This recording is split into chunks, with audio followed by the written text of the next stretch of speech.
नमस्कार, स्वागत है आप सबका। आपके साथ मैं हूं मोनिका सिंह राणा। खबरों की शुरुआत करते हैं। बीजेपी ने मिशन 2019 की तैयारी तेज कर दी है।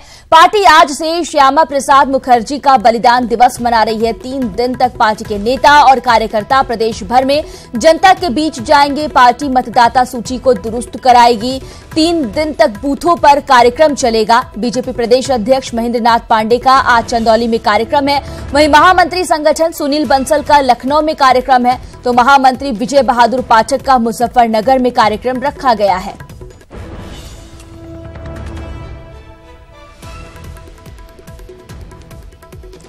रुक करते हैं लखनऊ का, जहां से हमारी सहयोगी रंजना हमसे लाइव जुड़ी हुई है। रंजना, 2019 की तैयारी में पार्टी लगातार जुड़ी हुई है। अब उसी कड़ी में एक और कड़ी जुड़ने वाली है। 3 दिन तक प्रदेश भर में जनता के बीच बीजेपी जाएगी और तमाम चीजों की जानकारी दी जाएगी। क्या कुछ आपके पास जानकारी है? इन 3 दिनों में क्या कुछ खास देखने को मिलने वाला है? देखिए, संगठन ने पूरी तैयारी कर ली है मिशन 2019 के लिए और आज प्रदेश भर में उनके नेता जो हैं, कार्यक्रम उनका तय किया गया है और सभी जगह बूथ स्तर का कार्यक्रम तय किया गया है। बूथ स्तर पे जाएंगे और इसके बाद बीजेपी के राष्ट्रीय अध्यक्ष अमित शाह भी बूथ स्तर के कार्यक्रम जो पिछले चुनाव में जिस तरह से सभाएं आयोजित की गई थी, उसी तरह से इस बार भी कार्यक्रम उनका भी बन रहा है और वो भी कार्यक्रम तैयार हो रहा है। तो इस तरह से देखा जाए, बूथ पे फोकस है बीजेपी का, क्योंकि लगभग 1,35,000 के करीब बूथ हैं यूपी में और उन बूथों पे बीजेपी का फोकस है कि बूथ पे वोटर उनके जो है इकट्ठा हो। और इसके लिए इन 3 दिन के विशेष अभियान में मतदाता सूची पुनरीक्षण का अभियान बीजेपी करेगी, क्योंकि मतदाता सूची में जितने ही वोटर्स आएंगे, वोट परसेंटेज बढ़ेगा, तो बीजेपी का यह मानना है कि उनका वोट बढ़ेगा। तो इस तरह से अपने वोट शेयर बढ़ाने के लिए पूरी कोशिश रहेगी कि इस 3 दिन की कवायद में वो मतदाता सूची का पुनरीक्षण करवाएं और उनके जो वोटर्स हैं, जो उनके कार्यकर्ता हैं, उनको लगाएं इस अभियान में कि किस तरह से मतदाताओं की संख्या बढ़े और उनकी वोट शेयर बढ़े, उनका वोट परसेंटेज बढ़े। तो इस तरह से बीजेपी इस 3 दिन का पूरा इस्तेमाल करेगी और 23, 24, 25 3 दिन का यह विशेष अभियान है। प्रदेश भर में आज उनके नेता बूथ स्तर के कार्यक्रम जो आयोजित हो रहे हैं उनमें लगे हुए हैं और डॉक्टर श्यामा प्रसाद मुखर्जी का बलिदान दिवस है, इसलिए आज ये शुरू किया गया है 3 दिन का कार्यक्रम। और क्योंकि बीजेपी संगठन ने 6 कार्यक्रम तय किए थे, 6 कार्यक्रम में फरवरी में एकलव्य उत्सव मनाई बीजेपी ने, अप्रैल में 2 कार्यक्रम रखे गए थे और अब ये 4था कार्यक्रम है बीजेपी का, जिसको वो अपना संगठन के हिसाब से तैयारी कर रही है। तमाम जानकारी के लिए आपका रंजना हमारी सहयोगी तमाम जानकारी मुहैया करा रही थी, बता रही थी कि किस तरह से पार्टी 2019 की तैयारियों में जुटी हुई है और लगातार कोशिशें की जा रही है कि प्रदर्शन बेहतर हो। फिलहाल आपको बता दें कि श्यामा प्रसाद मुखर्जी का बलिदान दिवस है, उन्हें याद भी किया जा रहा है और इसी के तहत बीजेपी श्यामा प्रसाद मुखर्जी का बलिदान दिवस मना रही है। आज से 3 दिन तक बलिदान दिवस कार्यक्रम का आयोजन किया गया है।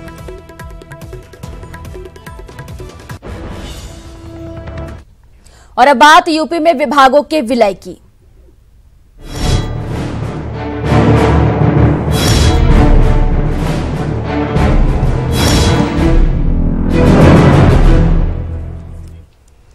विभागों के विलय के प्रस्ताव पर शुक्रवार को कोई निर्णय नहीं हो सका। मुख्यमंत्री योगी आदित्यनाथ ने शुक्रवार को विभागों के विलय को लेकर बनाई गई समिति का प्रेजेंटेशन देखा, जिसमें 94 विभागों को विलय के बाद 37 करने का प्रस्ताव पेश किया गया। मुख्यमंत्री ने कुछ सुझावों के साथ इस प्रस्ताव को दोबारा पेश करने के निर्देश दिए। प्रमुख सचिव सूचना अवनीश कुमार अवस्थी के मुताबिक जल्द कुछ सुझावों को शामिल कर दोबारा प्रस्तुतिकरण किया जाएगा। विभागों के पुनर्गठन को लेकर समिति अपर मुख्य सचिव माध्यमिक शिक्षा संजय अग्रवाल की अध्यक्षता में बनाई गई थी। यूपी में कई विभागों के विलय को लेकर शुक्रवार को सीएम योगी एक बैठक भी उन्होंने की, जिसमें 94 विभागों को विलय के बाद 37 करने का प्रस्ताव पेश किया गया। अपर मुख्य सचिव संजय अग्रवाल की अध्यक्षता में गठित समिति ने सीएम के सामने रिपोर्ट रखी। आपको बता दें कि नीति आयोग ने सरकार को सुझाव दिया था कि एक जैसे विभागों का विलय कर दिया जाए।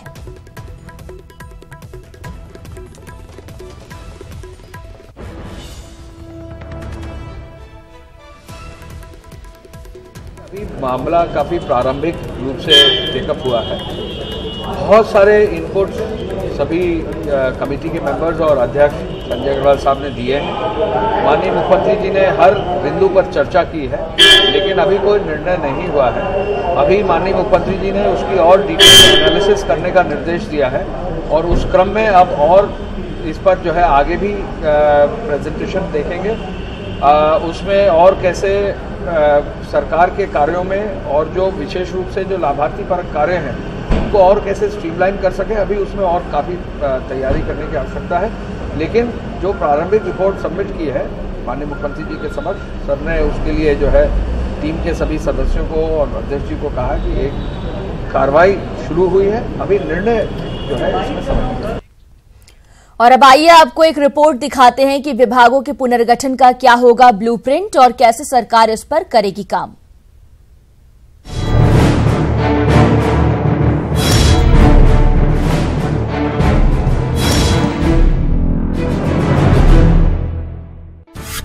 विभागों के पुनर्गठन का ब्लूप्रिंट तैयार। 4 और 5 जुलाई को अमित शाह का दौरा। अमित शाह के दौरे से पहले होगा विभागों का पुनर्गठन। 94 विभागों को 37 विभागों में किया जाएगा समायोजित। आईएएस संजय अग्रवाल की अध्यक्षता में बनी कमेटी। मंत्रिमंडल में फेरबदल भी करेगी बीजेपी। भाजपा अपने अध्यक्ष अमित शाह के दौरे से पहले यूपी में बड़ा बदलाव करने की तैयारी में है। नीति आयोग ने विभागों के पुनर्गठन की सलाह दी थी, उस पर योगी सरकार ने अमल भी किया और आईएएस संजय अग्रवाल की अध्यक्षता में एक कमेटी बना दी। जनता को समस्याओं का समाधान करने के लिए और जनता को सरकार की योजनाओं का लाभ पहुंचाने के लिए जिस प्रकार की भी आवश्यकता होगी वो जरूर परिवर्तन फेरबदल किए जा सकते हैं। और मुख्यमंत्री का विशेषाधिकार होता है, वो मंत्रिमंडल में किन सदस्यों को सदस्यों के रूप में शामिल करें, ये मुख्यमंत्री का विशेषाधिकार, संविधान प्रदत्त अधिकार है।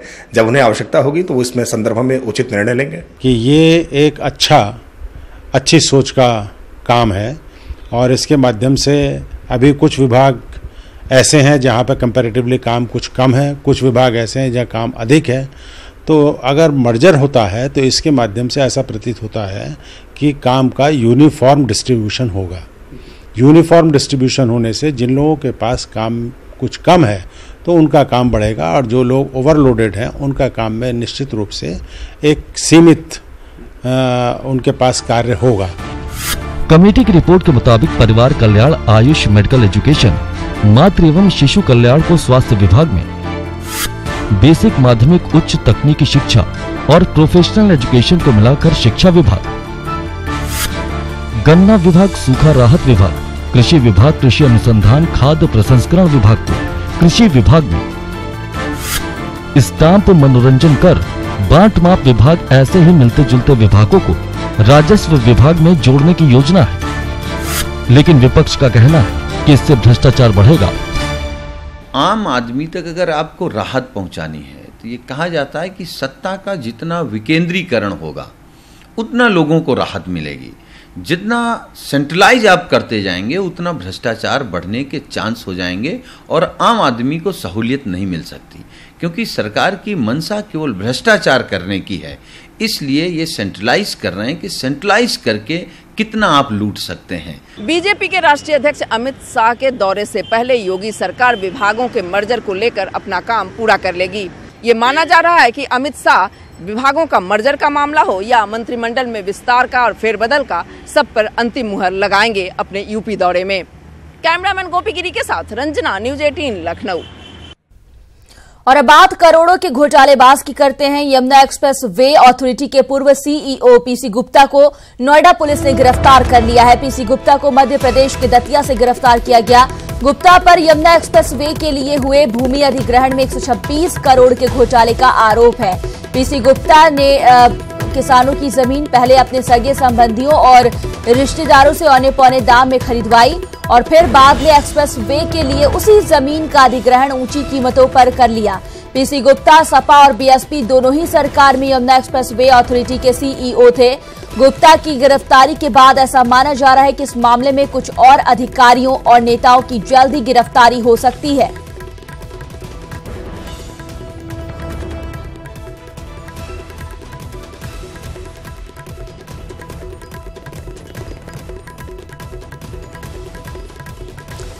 तो फिलहाल आपको बता दें कि शिकंजे में ये घोटालेबाज आ चुका है और कहा यह जा रहा है कि जल्दी कुछ और अधिकारियों नेताओं की भी गिरफ्तारी इस पूरे मामले में हो सकती है। यमुना एक्सप्रेस वे अथॉरिटी के पूर्व सीईओ पीसी गुप्ता को अरेस्ट कर लिया गया है। नोएडा पुलिस ने मध्य प्रदेश के दतिया से इन्हें गिरफ्तार किया है। पीसी गुप्ता पर भूमि अधिग्रहण में 126 करोड़ के घोटाले का आरोप लग रहा है और ये बताया जा रहा है कि अथॉरिटी की सीईओ रहते हुए इन्होंने सगे संबंधियों के साथ मिलकर ये बड़ा घोटाला किया है। किसानों की जमीन पहले अपने सगे संबंधियों से खरीदवा ली और फिर उसी जमीन का बढ़ी कीमतों पर अधिग्रहण करवा दिया। पूर्व की एसपी बीएसपी दोनों ही सरकारों में अथॉरिटी का सीईओ रह चुके हैं, कुर्सी संभाल चुके हैं ये, और ऐसे में फर्जी कंपनियां भी जमीन खरीदने में शामिल है, ये बात भी सामने आई है। पूरे मामले पर जांच की जा रही है। बात करते हैं अपने सहयोगी अमित से, जो कि हमारे साथ फोन लाइन पर जुड़ गए। अमित, इस पूरे मामले ने एक बार फिर से भ्रष्टाचार किस कदर हावी है ये साबित कर दिया। अब कहा जा रहा है कि पूरे मामले की जांच जब होगी तो कुछ और अधिकारी और नेताओं के नाम सामने आ सकते हैं, उनकी गिरफ्तारी हो सकती है। क्या कार्रवाई आगे बढ़ रही है, किस तरह से कार्रवाई की जा रही है?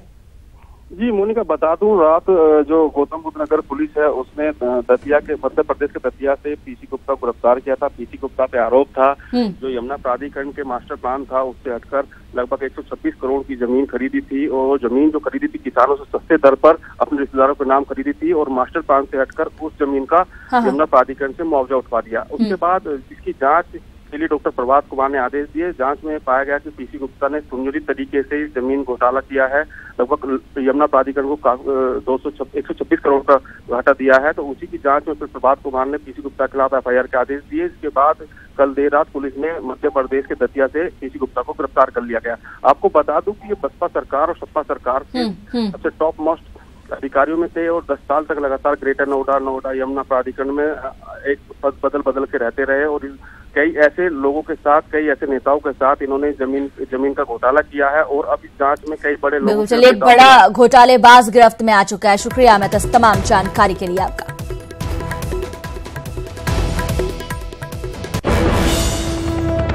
इस वक्त बड़ी खबर आ रही है लखनऊ से। पीसीएस 2015 में चुने गए अभ्यर्थियों से सीबीआई अब पूछताछ करेगी। पूछताछ के लिए सीबीआई ने नोटिस देकर दिल्ली ऑफिस बुलाया है। अब तक मिले सबूतों के आधार पर यह नोटिस दी गई है। पूर्व सीनियर अफसर के पुत्र से भी पूछताछ की जाएगी। 2015 के मेरिट में टॉप 20 में आए कई अभ्यर्थियों से पूछताछ की जाएगी। जो भी टॉप 20 में आए हैं उन लोगों से पूछताछ होगी। पीसीएस 2015 भर्ती में सीबीआई ने गड़बड़ी की एफआईआर दर्ज की है। ये बड़ी खबर आपको बता रहे हैं। पीसीएस 2015 में चुने गए अभ्यर्थियों से सीबीआई पूछताछ करने की तैयारी कर रही है। सीबीआई के लिए जो सीबीआई है वो पूछताछ के लिए नोटिस भी दे चुकी है।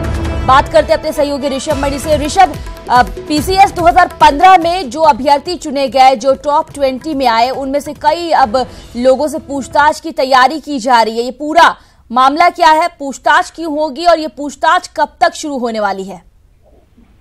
मोनिका, देखिए, जब अखिलेश सरकार थी उस दौरान ये भर्तियां हुई थी, और जब ये भर्तियां हुई थी तब ये संदेह के घेरे में आ गई थी। इनका कई लेवल पे विरोध हुआ था। उस वक्त जो यूपीएससी के चेयरमैन थे डॉक्टर अनिल यादव, वो उस पूरी भर्तियों को लेकर संदेह के घेरे में आए थे। सूबे में जब योगी सरकार बनी, उन्होंने चुनाव प्रचार के वक्त ये बात कही थी, अगर उनकी सरकार बनती है तो यूपीएससी के माध्यम से जो भर्तियां की गई उनकी जांच करवाएंगे। सरकार ने इसकी जांच के लिए लिखा था, कई लेवल पे पहले जांच हुई। फिर 5 मई 2018 को सीबीआई ने इसमें एक मुकदमा दर्ज किया यूपीएससी के कुछ अधिकारियों और कुछ परीक्षार्थियों और कुछ दलालों के खिलाफ, और सीबीआई ने सबूत जुटाने शुरू कर दिए। उसके बाद कई स्तर पे लोगों से पूछताछ की गई। जो पीसीएस 2015 में अभ्यर्थी चुने गए थे, जो वर्तमान में पीसीएस अधिकारी बन कुल मिलाकर एक बड़ी कार्रवाई अब की जा रही है। शुक्रिया ऋषभ इस तमाम जानकारी के लिए। तो सीबीआई ने नोटिस देकर दिल्ली ऑफिस बुलाया है। पीसीएस 2015 में चुने गए अभ्यर्थियों से पूछताछ की तैयारी चल रही है।